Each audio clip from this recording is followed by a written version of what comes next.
Super tasty super easy mutton kebab ઘરે બનાવીને તૈયાર કરીશું। તો એના માટે અહીં મેં 500 ગ્રામ જેટલા મટન ખીમો લીધેલો છે અને સારી રીતે ધોઈને લઈ લીધેલો છે। એનું બધું જ પાણી આપણે નીતાળી લીધેલું છે। તો બધું પાણી આપણે નીચોવીને જ એને લેવાનો છે। હવે આપણે એમાં પાવડર મસાલામાં લાલ મરચું પાવડર, હળદર પાવડર, મીઠું સ્વાદ પ્રમાણે, લીલા મરચાં મેં આ રીતે વાટીને લીધેલા છે। એની ક્વોન્ટિટી તમે વધારે કે ઓછી લઈ શકો। આદુ લસણની પેસ્ટ અને સાથે સાથે જીરું મેં શેકીને વાટીને લીધેલું છે અને આખા ધાણાને પણ મેં અધકચરા વાટીને લીધેલા છે। તો એની ક્વોન્ટિટી હું આગળ તમને બતાવતી જાઉં છું કે આપણે કે પ્રમાણે યુઝ કરવાનો છે। તો આપણે જે મટન લીધેલું છે એમાં 2 સ્પૂન જેટલું આપણે કોરિએન્ડર એટલે કે આખા ધાણા છે એને આપણે વાટીને લઈ લીધેલા છે અને 2 નાની ચમચી જેટલા જીરાને લીધેલું છે એને શેકીને લીધેલું છે વાટીને। અહીં 5 થી 6 જેટલી મેં લીલા મરચાં લીધેલા છે એને વાટીને લીધેલા છે। તમે એનું પ્રમાણ થોડું વધારે પણ રાખી શકો છો, જે રીતે તમે તીખું ખાતા હોય એ રીતે। સાથે સાથે આપણે એમાં જિંજર ગાર્લિક પેસ્ટ એટલે કે આદુ લસણની પેસ્ટ એડ કરીશું 1 મોટી ચમચી જેટલી અને સાથે સાથે આપણે એમાં લાલ મરચું પાવડર એડ કરીશું।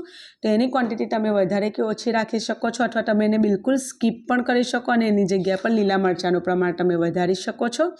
સાથે સાથે મેં અડધી ચમચી જેટલો એમાં હળદર પાવડર એડ કરેલો છે અને સ્વાદ પ્રમાણે આપણે એમાં મીઠું એડ કરીશું। તો અહીં નાની ચમચી છે મેં 1.5 ચમચી જેટલી યુઝ કરેલી છે, તમે તમારા સ્વાદ પ્રમાણે એને યુઝ કરજો। હવે ફ્રેન્ડ્સ આ બધા જ એમાં આપણે 1 લીંબુનો રસ એડ કરીશું। તો લીંબુના રસથી એનો ટેસ્ટ બહુ જ સરસ લાગતો હોય છે અને હાથેથી જ બધી વસ્તુને સારી રીતે મિક્સ કરી લઈશું। તો એકદમ સરસ રીતે હાથેથી મિક્સ કરી લીધેલું છે। હવે આપણે એમાં ધાણા, ફુદીનું અને કસૂરી મેથી એડ કરીશું। તો 1 મુઠ્ઠી જેટલા ધાણા ફુદીનું લીધેલા છે, સરસ રીતે ધોઈ અને કાપીને લીધેલા છે। સાથે સાથે કસૂરી મેથી હોય તમારી પાસે તો જરૂરથી એડ કરજો, એનો ટેસ્ટ સારો લાગતો હોય છે, ના હોય તો સ્કીપ કરી શકો છો। એ એડ કરેલું છે। બધી વસ્તુને ફરીથી હાથેથી આ રીતે આપણે મિક્સ કરી દેવાની છે અને એકદમ સારી રીતે મિક્સ કરી દીધેલું છે। હવે મેં ચોપરમાં ઓનિયનને ચોપ કરી લીધેલા છે। તો અહીં મેં 2 મીડિયમ સાઇઝની ડુંગળી લીધેલી અને એને આ રીતે ચોપ કરી લીધેલી છે અને એને અહીં આપણે એડ કરી દઈશું। તો બારીક ચોપ કરીને આપણે એને એડ કરવાની છે। એનો ટેસ્ટ બહુ સારો લાગતો હોય છે કબાબમાં, સાથે સાથે એના લીધે કબાબ સોફ્ટ પણ લાગતા હોય છે।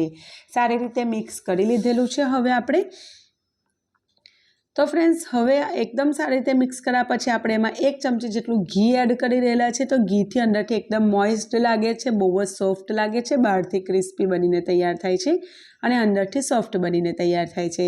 સાથે સાથે આજે આપણે ઓથેન્ટિક રીતે કબાબ બનાવી રહેલા છે એટલે 4 ટેબલ સ્પૂન ભરીને આપણે એમાં બાજરીનો લોટ એડ કરેલો છે। તો અહીં આપણે બાજરીના લોટનો ઉપયોગ કરીને કબાબ બનાવવાના છે। તો એકદમ ઓથેન્ટિક તરીકો છે અને આ રીતે જો વધારે જરૂર લાગે તો આપણે બીજી 1 થી 2 ચમચી જેટલો બાજરીનો લોટ ઉમેરી શકીએ છીએ। તો લોટનું સારું એવું બાઇન્ડિંગ આવી ગયું છે। તમને વધારે જરૂર લાગે તો 1 થી 2 ટેબલ સ્પૂન જેટલો બાજરીનો લોટ તમે વધારી પણ શકો છો। હવે એકદમ પરફેક્ટ આપણો લોટ બનીને તૈયાર છે। તો એને આપણે મેરિનેટ કરવા માટે મૂકીશું। તો ઓછામાં ઓછા 1 કલાક સુધી ઢાંકીને મૂકવાનું। જો તમારી પાસે વધારે સમય હોય તો તમે એને રાત્રે આ રીતે બનાવીને સવારે પણ ફ્રાય કરી શકો। તો જેટલું વધારે મૂકશો મેરિનેશનમાં એટલો એનો ટેસ્ટ વધારે સારો લાગતો હોય છે। હવે હાથને હું તેલથી ગ્રીસ કરી લઉં છું અને એના નાના નાના બોલ્સ બનાવીને તૈયાર કરી લઈશ। તો આગળથી આ રીતે બોલ્સ બનાવીને મૂકી દઈએ તો ફ્રાય કરવામાં બહુ સારું પડે છે, એટલે મેં આગળથી આ રીતે બધા બોલ બનાવીને તૈયાર કરી લીધેલા છે, તમે જોઈ શકો છો। તો આ રીતના મેં બોલ બનાવ્યા છે। અત્યારે હું એને ફ્રાય કરવાની છું અને બાકીનું મિશ્રણ મેં આ રીતે ડબ્બામાં ભરી લીધેલું છે। તેને સરસ રીતે બંધ કરીને હું ફ્રીઝરમાં મૂકી દઈશ। તો એને 15 થી 20 દિવસ સુધી આ રીતે સાચવી પણ શકાય છે ફ્રીઝરમાં। જો તેલ પણ સારું એવું ગરમ થઈ ગયું છે તો તેલ એકદમ સરસ ગરમ કરવાનું છે પહેલાં, પછી આપણે ગેસની ફ્લેમ મીડિયમ કરવાની છે અને 1 બાય 1 આપણે એમાં કબાબ એડ કરવાના છે।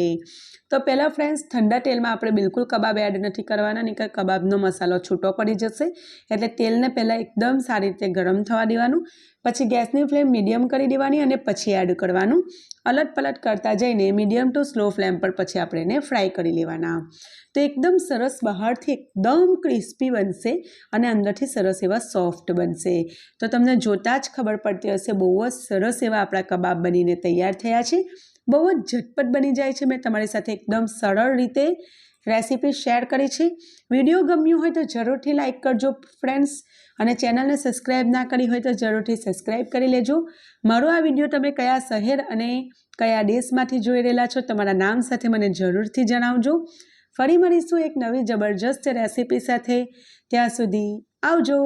Take care. Bye bye.